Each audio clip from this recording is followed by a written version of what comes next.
Hello friends, good morning, how are you all. आशा करते हैं कि आप सब ठीक होंगे। फिर एक कदम और आगे बढ़ रहे हैं हम और rhythm nursing academy tri city Chandigarh आपके लिए एक बेहतरीन टॉपिक लेके आ रहा है, that is the oesophageal atresia and tracheo oesophageal fistula, EANTEF ऐसे बोल सकते हैं। क्लियर है? देखो, इसको पढ़ने से पहले आपको मैं थोड़ा सा जगाना चाहूँगा। जगाने का मतलब है कि जिससे पहले के परिस्थितियाँ आपकी दिशा बदलें, उससे पहले आप जागो, उठो और संघर्ष करो और परिस्थितियों को ही बदल दो। परिस्थितियाँ आपकी दिशा बदले, उससे बेहतर है कि आप परिस्थितियों को ही बदल दो। परिस्थितियों को बदलने के लिए क्या करना पड़ेगा? फिर आपको हमारे साथ जुड़ना पड़ेगा। तो आइए जुड़िए और शुरू करते हैं। देखिए, नाम से पता चल रहा है, जैसे कि हम हमेशा ही बताते हैं कि नाम के अंदर ही सब कुछ छुपा हुआ होता है। तो देखिए, नाम से ही पता चल रहा है, oesophageal atresia and tracheo oesophageal fistula. इसकी बात करेंगे तो देखिए क्या होता है। नॉर्मली मैं आपको बता देता हूँ कि यानी ईसोफेगस होता है और ट्रेकिया होता है। Oesophagus that is the GIT part, किसका होता है? GIT का पार्ट होता है। और trachea that is the respiratory part, किसका होता है? रेस्पिरेटरी सिस्टम का। दोनों ही सिस्टम होते हैं। यानी GIT का पार्ट कौन सा होता है? ईसोफेगस, ईसोफेगस होता है। आगे समझ में। और रेस्पिरेटरी का कौन होता है? ट्रेकिया। अब ये सब बात हो रही है किसकी? यानी कि this is the congenital defect है। Oesophageal atresia and tracheo oesophageal fistula that is the congenital defect. कौन सा डिफेक्ट है? Congenital defect. अब कंजेनाइटल डिफेक्ट है तो this part also a paediatric. किसका पार्ट है ये? पीडियाट्रिक नर्सिंग का पार्ट है। पीडियाट्रिक नर्सिंग का पार्ट है तो बच्चा जब बर्थ होगा तो बर्थ के बाद में जब क्या करेगा? रेस्पिरेशन स्टार्ट करेगा और फीडिंग लेना स्टार्ट करेगा, तो उसमें उसको प्रॉब्लम होगी, चोकिंग होगी, साइनोसिस होगी, रेस्पिरेटरी डिफिकल्टीज होगी। ये सारी चीज़ें देखने को मिलेंगी। GERD देखने को मिल सकता है, रिफ्लक्स डिसीज। तो इसका मतलब हमें पता चलेगा कि बच्चे को कहीं ना कहीं डिफेक्ट है। तो ये कौन सा डिसऑर्डर है? सबसे पहले तो याद रखना, that is the congenital defect. और बर्थ के बाद में देखने को मिलता है। कब देखने को मिलेगा ये? बर्थ के बाद में हमें देखने को मिलेगा। लेकिन हो जाता किसके अंदर है ये? इंट्रायूट्राइन लाइफ के अंदर। किसके अंदर हो जाता है? Intrauterine life. इंट्रायूट्राइन लाइफ के अंदर कैसे हो जाता है? देखो मैं आपको बताऊंगा। यानी जब ऑर्गेनोजेनेसिस की बात करते हैं, ऑर्गेनोजेनेसिस की, तो ऑर्गेनोजेनेसिस होता है यानी एम्ब्रियोनिक पीरियड में। किसमें होता है? एम्ब्रियोनिक पीरियड, यानी 2 to 8 weeks of life, of intrauterine life. जो इंट्रायूट्राइन मदर के वॉम्ब के अंदर बेबी ग्रो कर रहा होता है, उसी टाइम पर 2 to 8 वीक पर ऑर्गेनोजेनेसिस होता है। इसको क्या बोलते हैं अपन? एम्ब्रियो। क्या बोलते हैं? एम्ब्रियो। ये हम आपको पहले भी कई बार बता चुके हैं, देख लीजिएगा। यानी इसको बोलते हैं वो ऑर्गेनोजेनेसिस। यहाँ पर क्या होता है? ऑर्गेनोजेनेसिस। अब मतलब देखिए, कोई ऑर्गन बन रहा है तो यहीं पर फॉर्मेशन हो रहा है, तो इस पीरियड के अंदर ऑर्गेनोजेनेसिस होता है, उसमें कुछ डिफेक्ट हो जाता है। उस डिफेक्ट को क्या बोलते हैं अपन? Oesophageal atresia and tracheo oesophageal fistula. अब डिफेक्ट क्या होता है देखिएगा, वेरी गुड। इतना क्रिस्टल क्लियर करूंगा कि आपको आगे किसी से भी पढ़ने की जरूरत नहीं है। कोई भी क्वेश्चन बनेगा यहाँ से बाहर जाएगा ही नहीं। बस क्या करना है आपने? लाइक करना है और सब्सक्राइब करना है। क्लियर है? अब देखिए, जब ऑर्गेनोजेनेसिस की प्रोसेस होगा तो ऑर्गेनोजेनेसिस का प्रोसेस जो होता है, तो यानी कि पहले जो GIT और रेस्पिरेटरी का जो एक ट्यूब बनता है वो कॉमन ही बनता है। आगे सर फिर बाद में क्या होते हैं? ये सेपरेट होते हैं। तो सेपरेट होते हैं 4th वीक पर, 4 और 5th वीक। देखो इसी के अंदर है, यानी 2 to 8 वीक में ऑर्गेनोजेनेसिस होगा। तो 4th to 5th वीक पर रेस्पिरेटरी ट्रैक्ट है वो GIT ट्रैक्ट से क्या होता है? डिफरेंट होता है। मतलब देखिएगा, यानी कि दोनों एक ट्यूब में बन रहे होते हैं। तो ये क्या है? फिर ट्रेकिया है। क्या है? ट्रेकिया। और ये क्या है? ईसोफेगस है। ईसोफेगस है। तो ये दोनों देखो सेपरेट पाइप होते हैं। इसको अपन क्या बोलते हैं? Food pipe. इसको क्या बोलते हैं? Wind pipe. क्लियर है? ट्रेकिया को विंड पाइप बोलते हैं और ईसोफेगस को क्या बोलते हैं? Food pipe. तो दोनों, अब फूड का और रेस्पिरेशन का, गैस का कोई कनेक्शन हो सकता है कि नहीं हो सकता? दोनों ही सेपरेट होते हैं, लेकिन दोनों ही क्या है? लाइफ के लिए इंपॉर्टेंट है, क्योंकि यहाँ से ग्लूकोज जाएगा जब GIT से लेंगे और यहाँ से क्या जाएगा? O2 जाएगा, जो कि सेल के लिए सबसे मोस्ट इंपोर्टेंट कंटेंट होते हैं, जिसका सेल मेटाबॉलिज्म करती है और ATP बनाती है। ये चीजें हम आपको पहले भी बता चुके हैं। अब देखिए, यहाँ से ट्रेकिया के पास जाएगा इस तरीके से, ट्रेकिया, और ये क्या होगा? ईसोफेगस। जब इसमें से फूड जाएगा, इसमें से क्या जाएगा? ट्रेकिया में से एयर जाएगा। तो ये दोनों सेपरेट हो जाते हैं लास्ट 5th वीक पर। 4 to 5th वीक पर सेपरेट हो जाते हैं, लेकिन लास्ट होता है 5th वीक पर। ये दोनों आपस में क्या हो जाते हैं? सेपरेट हो जाते हैं। लेकिन किसी कारण से, किसी कॉज से या किसी रीजन की वजह से ये क्या नहीं हो पाते हैं? सेपरेट नहीं हो पाते हैं, और आपस में क्या हो जाता है? Abnormal connection. क्या हो जाता है? Abnormal connection. उसी एबनॉर्मल कनेक्शन को क्या कहेंगे? फिस्टुला कहते हैं। क्या कहते हैं? फिस्टुला। यानी दो ऑर्गन के बीच में आपस में कनेक्शन हो जाना क्या कहलाता है? फिस्टुला कहलाता है। जैसे कि वेसाई को वेजाइनल फिस्टुला बोलते हैं, यानी किसके बीच में? ब्लेडर और वेजाइना के बीच में। तो आपको पता है ब्लेडर और वेजाइना के बीच में तो नॉर्मली जब कनेक्शन होता है तो यूरिन वेजाइना से पास होने लग जाता है। इसी तरीके से इसके अंदर भी क्या हो गया, अगर कनेक्शन हो गया तो इन दोनों के बीच में आपस कनेक्शन हो जाएगा, तो फूड किसके अंदर चला जाएगा? ट्रेकिया के अंदर, और ट्रेकिया से एयर किस में चला जाएगा? स्टमक के अंदर। तो ये क्या है फिर? लंग्स है। क्या है? लंग्स है। और ये क्या है? स्टमक है। आगे समझ में? नॉर्मल डेवलपमेंट ये है, यानी ये अपना रेस्पिरेटरी ट्रैक्ट चल रहा है, इधर ये अपना जीआईटी चल रहा है। कब सेपरेट होते हैं ये? 4 to 5 वीक पर। कब सेपरेट होते हैं? सेपरेशन होता है 4 to 5 वीक पर, लास्ट होगा 5th वीक। तो अब आपने देखना है कि यानी कि after 5th week of intrauterine life oesophagus does not separate from the trachea. Trachea से परमानेंटली या प्रॉपरली सेपरेट नहीं होगा और इनके बीच में क्या हो जाएगा? एब्नॉर्मल कनेक्शन हो जाएगा। अब एब्नॉर्मल कनेक्शन होगा तो देखो कैसे होगा, इस तरीके से होगा नॉर्मली। अब एब्नॉर्मल कनेक्शन इस तरीके से हो जाएगा, ऐसे। तो इस स्ट्रक्चर को अपन बोलेंगे फिस्टुला। क्या बोलते हैं? फिस्टुला। क्लियर होगी बात समझ में? अब देखिए क्या होता है, एक तो इस तरीके का डिफेक्ट मिलता है जिसको अपने क्या बोला? ट्रेकियो इसोफेजियल फिस्टुला। ट्रेकिया और दोनों के बीच में कनेक्शन। एक अपन बात करें किसकी? इसोफेजियल अट्रेसिया की। अट्रेसिया मतलब यानी ट्रेसिया में तो होता है पाइप, यानी एक नॉर्मल ट्यूब, और ट्यूब के अंदर क्या हो जाना? ए लग गया। ए मतलब ट्यूब प्रॉपर नहीं होगी। जब प्रॉपर ट्यूब नहीं होगी तो इसका मतलब देखिए ट्यूब ऐसे होगा, तो ऐसे एक ट्यूब है, इस ट्यूब को अपन क्या बोलते हैं? ट्रेसिया बोलते हैं। लेकिन इसमें अट्रेसिया हो गया तो ये ट्यूब ऐसे कंटिन्यू ना होकर के ऐसे ब्लाइंड हो जाती है। क्या हो जाती है? ब्लाइंड ट्यूब हो जाती है। और ब्लाइंड तो आप जानते ही हैं, यानी कि ब्लाइंड का मतलब होता है अंधेरा।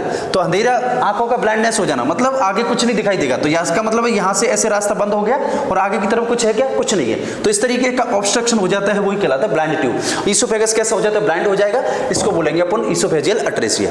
बात क्लियर होगी इतनी? यहाँ तक कोई कंफ्यूजन नहीं है? Very good. देखो आगे बढ़ते हैं। याद रखना कौन से वीक पर सेपरेट होता है? 4th week. Very good. कब ऑर्गेनोजेनेसिस होता है? 2 to 8 वीक्स पर। ऑर्गेनोजेनेसिस में ये दोनों नॉर्मली सेपरेट हो जाते हैं, लेकिन किसी कारणवश, अब वो कॉज की ही बात करेंगे, ये आपस में सेपरेट नहीं होते हैं। या तो एक ब्लाइंड पाइप बन जाएगी तो इसको इसोफेजियल अट्रेसिया कहेंगे, या दोनों में क्या हो जाएगा? एब्नॉर्मल कनेक्शन हो जाएगा तो इसको ट्रेकियो-इसोफेजियल फिस्टुला कहेंगे। क्लियर? ये होगा। और ये आफ्टर 5th वीक देखने को मिलेगा, क्योंकि उसके बाद में सेपरेट नहीं होते हैं, और इसके बाद में ये आपस में कनेक्शन हो गया तो फिर परमानेंट कनेक्शन हो जाता है। इसी के साथ में बेबी की डिलीवरी होती है। डिलीवरी के बाद में हमें रेस्पिरेटरी और जीआईटी की डिफिकल्टी देखने को मिलती है। उससे हम समझ जाते हैं कि पर्सन को क्या हुआ है या बेबी को क्या हुआ है, ये सारा कंजेनाइटल डिफेक्ट हुआ है। क्लियर हो गई? Very good. अब देखिएगा इसके बाद इसके कॉज की बात करते हैं। किसकी बात करेंगे? कॉज। अब कॉज क्या हो सकते हैं? वही टेराटोजेनिक इफेक्ट जो ऑर्गेनोजेनेसिस में प्रॉब्लम करे, तो वो कॉज हो सकते हैं। मोस्ट इंपोर्टेंट होगा दैट इज दी टॉर्च। क्या होता है? Torch infection. ठीक है, यानी कि टॉक्सोप्लाज्मोसिस, रूबेला, हर्पीस का क्या हो जाना? इन्फेक्शन हो जाना। टॉर्च का इन्फेक्शन प्रेगनेंसी के लिए बहुत ही डेंजरस है, ये कंडीशन होगी। दूसरा टेराटोजेनिक ड्रग्स। क्या होती हैं? Teratogenic drugs. इसीलिए बोलते हैं कि जब प्रेगनेंसी प्लान करना है उसके, अच्छा हाँ, टॉर्च, ये होता है टॉर्च। क्लियर? यानी कि 5 इन्फेक्शन होते हैं। कितने होते हैं? 5 इन्फेक्शन। क्लियर है? वो सॉरी 4 इन्फेक्शन होते हैं। कितने होते हैं? 4। आगे समझ में? Toxoplasmosis, rubella, cytomegalovirus, herpes infection, ये प्रेगनेंसी के दौरान हो गया, ऑर्गेनोजेनेसिस के दौरान हो गया, तो ये क्या करता है? फिर प्रॉब्लम कर देता है। क्या कर देता है? प्रॉब्लम कर देता है, यानी कि कंजेनाइटल डिफेक्ट करता है। उसके बाद में टेराटोजेनिक ड्रग्स, जैसे कि प्रेगनेंसी में थैलिडोमाइड वगैरह नहीं लेनी चाहिए, तो ये सारे डॉक्टर के प्रिस्क्रिप्शन से लेनी चाहिए। तो ये ड्रग्स क्या करती हैं? बेबी को नॉर्मल डेवलपमेंट नहीं होने देते हैं। आगे समझ में? देखिए इसके बाद और क्या हो सकता है? आजकल की मॉडर्न जमाने में आपको पता है एल्कोहल, अगर फीमेल अल्कोहल यूज कर रहा है तो अल्कोहल एब्यूज की वजह से भी क्या हो सकता है? इस तरीके का डिफेक्ट हो सकता है। इसके बाद नेक्स्ट स्मोकिंग। क्या हो सकता है? स्मोकिंग हो सकता है। आगे समझ में? या फिर कोई पहले से कंजेनाइटल हिस्ट्री है। क्या है? कंजेनाइटल हिस्ट्री, इस तरीके की फैमिली हिस्ट्री है तो उसके अंदर भी ऐसा डिफेक्ट देखने को मिल सकता है। या अर्ली एज के अंदर प्रेगनेंसी कंसीव कर ली, आगे समझ में, जैसे बिलो 18 ईयर से पहले अगर प्लान कर लिया तो उनके अंदर भी इस तरीके का देखने को मिलता है। या लेट प्लान कर रहे हैं, आफ्टर 35 ईयर कर रहे हैं, तो उनके अंदर भी इस तरीके का देखने को मिलता है। आपने मोस्ट इंपोर्टेंट रखना है किसको?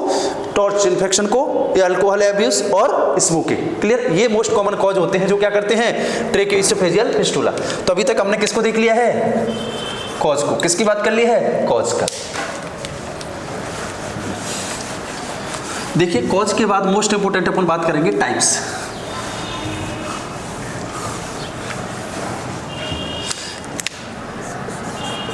टाइप देखिए, जब हमने कॉज बताया तो 5 कॉज थे और 5 ही क्या है इसके टाइप होते हैं। कितने टाइप होते हैं? 5। आगे बात समझिए। अब 5 कौन से होते हैं? जो 5 मोस्ट इंपोर्टेंट होते हैं वो आपको याद रखना जरूरी है, क्योंकि सबसे ज्यादा क्वेश्चन बनता है वो वहीं से बनता है, या तो इसके इंट्रोडक्शन से जो आपने देखा उससे बनेगा, या इसके टाइप में से क्वेश्चन बनेगा। देखिए तो ये क्या है? नॉर्मल कंडीशन है। ऐसे मान लीजिए ये क्या है? दिस इज दी नॉर्मल, ये नॉर्मल डेवलपमेंट है 5th वीक के बाद में बेबी का। तो this is the normal condition. ये कौन सी कंडीशन है? नॉर्मल कंडीशन है। अब देखिए एबनॉर्मल कंडीशन क्या होगी? तो टाइप कितने होंगे फिर? 5। कितने टाइप होंगे? 5। देखिएगा कैसे कैसे होंगे। सबसे पहले यानी कि इस तरीके से ट्रेकिया होगा, ट्रेकिया के अंदर क्या होगा? फिर नॉर्मल डेवलपमेंट होगा। कैसा होगा? नॉर्मल डेवलपमेंट होगा। आगे समझ में, ट्रेकिया के अंदर नॉर्मल डेवलपमेंट हो जाएगा, इस तरीके से बाइफरकेट होकर के ब्रोंकाई बना देगा, लंग्स बना देगा। यहाँ पर क्या बन जाएंगे? लंग्स बन जाएंगे। क्लियर बात समझ में? यहाँ पर क्या होगा? ईसोफेगस। तो ईसोफेगस कंप्लीट नहीं डेवलप होगा, ऐसे ब्लाइंड पाउच बन जाएगी। क्या बन जाएगी? Blind pouch. और इस तरीके से क्या होगा? यहाँ पर स्टमक कनेक्ट हो जाएगा। क्या हो जाएगा? स्टमक कनेक्ट हो जाएगा ऐसे करके, ऐसे। आगे बात समझ में? इस तरीके का बनेगा। तो यहां पर इसको क्या बोला हमने? This is the blind pouch है। ये क्या है? ये अगर नॉर्मली कनेक्ट होता लेकिन है नहीं, तो ये क्या हो गया? फिर ब्लाइंड पाउच बन गया। क्या बन गया? Blind pouch. ब्लाइंड पाउच बन गया। इसको बोलेंगे अपन ईसोफेजियल अट्रेसिया। क्या बोलेंगे? ईसोफेजियल अट्रेसिया। ले लीजिए, oesophageal अट्रेसिया। This is the type 1। ये कौन सा है? टाइप 1। टाइप 1 से याद रखना, ये पूछा जाता है कितने परसेंट देखने को मिलेगा। ये टाइप 1 है क्या? और ये देखने को मिलेगा आपको 8%। कितना मिलता है? 8%, या फिर 7 to 8%। क्लियर बात समझ में? अगर एग्जैक्ट आपने याद रखना है तो ये 7% मिलता है। कितना मिलता है? 7%। क्लियर होगी बात? टाइप 1 होगा जिसके अंदर कोई भी फिस्टुला नहीं होता है, सिर्फ क्या होता है? ईसोफेजियल अट्रेसिया। क्लियर है? तो इसको बोलेंगे ओनली अट्रेसिया। ओनली अट्रेसिया। आगे समझ में? टाइप 1। इसके बाद आएगा नेक्स्ट टाइप 2। कौन सा आएगा? टाइप 2। अब देखिए टाइप 2 की जब बात करेंगे तो टाइप 2 के अंदर क्या होगा? यानी कि अपर टाइप बोलते हैं उसको। क्या बोलते हैं? अपर टाइप। अपर टाइप का मतलब है ये जो ब्लाइंड पाइप है ये इससे कनेक्ट हो जाएगा। तो अट्रेसिया विद ट्रेकियोइसोफेजियल फिस्टुला। आगे समझ में? That is the type 2। Type 2 की बात कर ले। टाइप 1 होगा सिर्फ अट्रेसिया ओनली, और जिसके अंदर क्या होगा? 7% देखने को मिलेगा। क्लियर होगी बात समझ में? Very good. अब देखो इसमें से कुछ नहीं करना है आपने टाइप 2 के अंदर, यानी कि इन दोनों के बीच में क्या कर देना है? एबनॉर्मल कनेक्शन कर देना है। ये हो गया आपका टाइप 2। टाइप 2 के अंदर क्या होगा? यानी ये ईसोफेगस है, ये इस तरीके से इससे कनेक्ट हो जाएगा ऐसे।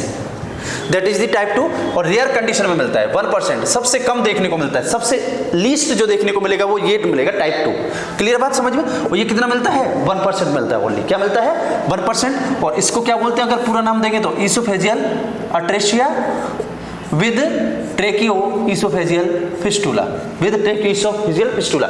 It is also known as upper type। इसको क्या बोलते हैं अपन? अपर टाइप बोलते हैं। ठीक है। और मोस्ट डेंजरस इसको माना जाता है, मोस्ट डेंजरस कंडीशन है। कैसी है ये? Most dangerous condition.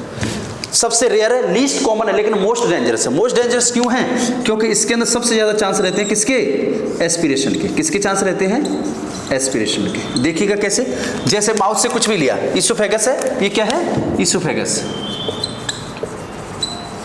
कुछ भी लिया, ये क्या है? ट्रेकिया। कुछ भी लिया तो ये सीधा कहाँ चला जाएगा? रेस्पिरेटरी ट्रैक्ट के अंदर जाएगा कि नहीं जाएगा? तो इसलिए एस्पिरेशन होने के और बेबी की डेथ होने के सबसे ज्यादा चांस रहते हैं, इसीलिए इसको मोस्ट डेंजरस माना है, लेकिन बहुत ही रेयर कंडीशन में होगा। और इसको बोलते हैं अपर टाइप। क्या बोलते हैं? अपर टाइप। अपर टाइप क्यों बोलते हैं? देखो ऊपर से कनेक्शन हो रहा है, ऊपर वाला ब्लाइंड पाउच। जब नीचे वाला होगा तो उसको बोलेंगे लोअर टाइप। क्या बोलेंगे? Lower type. क्लियर बात समझ में आ गया? तो देखो अब बात करें किसकी? टाइप 3 की बात करें। किसी करेंगे? टाइप 3।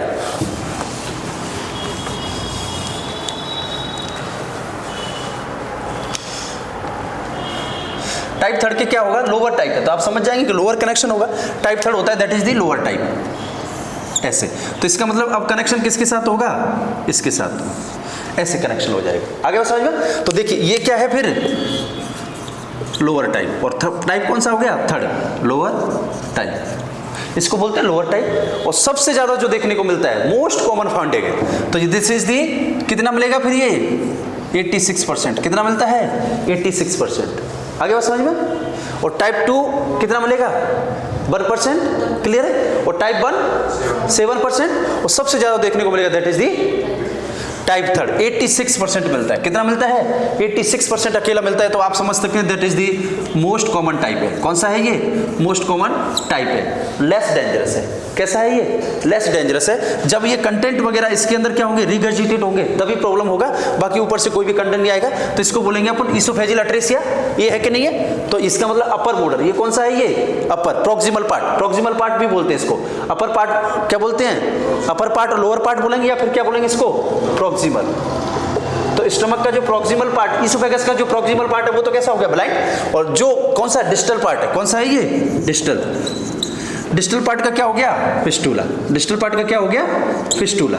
आगे समझ में? तो इसको बोलेंगे अपन type 3 oesophageal atresia with tracheooesophageal fistula. और इसको बोलेंगे अपन लोअर टाइप। क्या बोलेंगे? Lower type. क्लियर होगी बात समझ में? जो भी क्वेश्चन बनेगी यही से बनेगी जो आपको बनाया जा रहा है, बस इन पे ध्यान देना है आपने। लोअर पार्ट हो सकता है, या फिर प्रोक्सिमल और डिस्टल हो सकता है, या अपर हो सकता है, लोअर हो सकता है, प्रोक्सिमल हो सकता है, डिस्टल हो सकता है। और इसको बोलेंगे लोअर वाले को तो लोअर टाइप। जब अपर कनेक्ट हुआ था तो हमने क्या बोला उसको? अपर टाइप। क्या बोला था? अपर टाइप। क्लियर बात होगी इतनी? Very good. अब किस पर आ जाएंगे हम? टाइप 4 पर। अभी तक हमने टाइप 3 देख लिया है। इसके बाद में बात करेंगे next, that is the type 4। ये हो गया टाइप 4। टाइप 4 को बोलेंगे, अभी तक लोअर बोला और अपर बोला, यही बोला। अब बोलेंगे बोथ टाइप। क्या बोलेंगे? Both type. ठीक है? ये भी रेयर कंडीशन मिलता है, यानी सबसे कम सेकंड में जो होगा वो ये होगा। इसका मतलब ये 86% था, ये कितना हो जाएगा फिर? 2% होता है। कितना होता है? 2%। आगे बात समझ में? तो देखिएगा, यानी इसके अंदर क्या होगा? बोथ टाइप बोला है हमने। तो बोथ टाइप का मतलब इधर से भी कनेक्शन होगा और इधर से भी कनेक्शन होगा। यानी प्रोक्सिमल पार्ट का भी क्या हो गया? इससे फिस्टूला हो गया, और डिस्टल पार्ट का भी क्या हो गया? इसके साथ में कनेक्शन हो गया। आगे समझ में? तो देखिएगा ये कैसे बनेगा, इस तरीके का।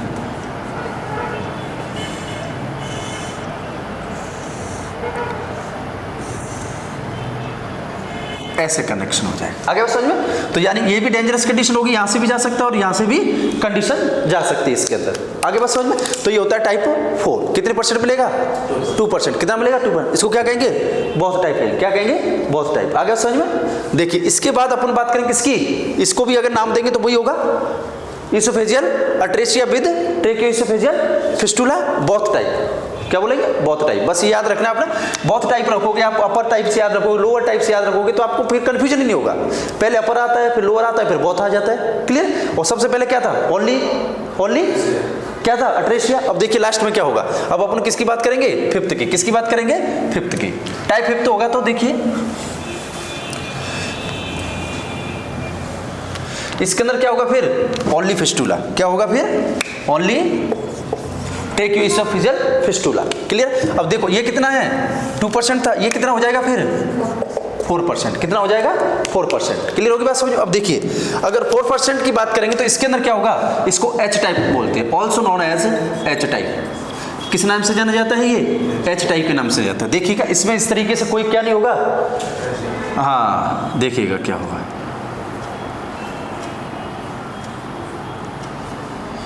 H बनेगा। क्या बनेगा? H। ऐसे करके, ऐसे ऐसे लग रहा है H, इस तरीके का हो। क्लियर आगे समझ में? तो इसको बोलेंगे अपन H टाइप। क्या बोलेंगे? H type. उसके अंदर वहां से गया था और यहां से भी गया था। देखो इसमें क्या है? ये भी कंटिन्यू है और ये भी कंटिन्यू है, बस इनके बीच में क्या हो चुका है? फिस्टूला हुआ है। कहीं अट्रेसिया दिख रहा है क्या?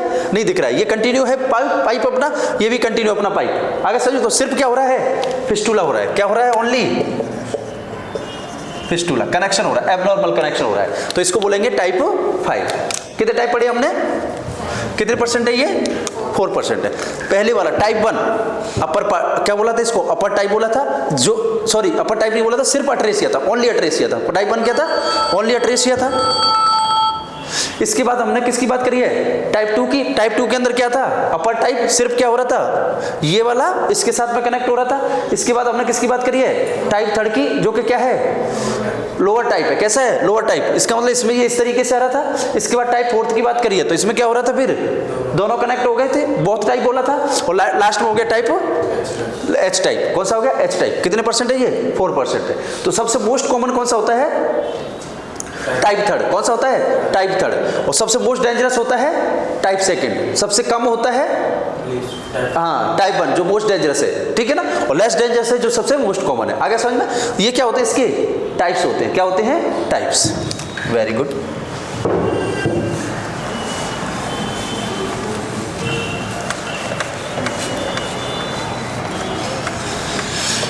कोई कंफ्यूजन?